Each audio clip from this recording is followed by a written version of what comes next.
This summer at the Back to the 50s Antique Car Show, we held a drawing for a $1,000 gift certificate towards the replating of a set of show chrome bumpers. And today I'm going to do the drawing and announce it.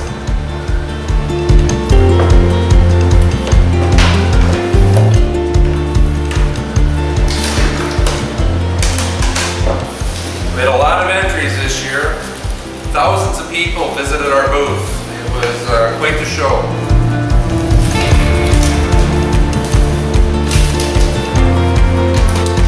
All right, this year's winner. Congratulations to Jacob Huff of Coon Rapids, Minnesota.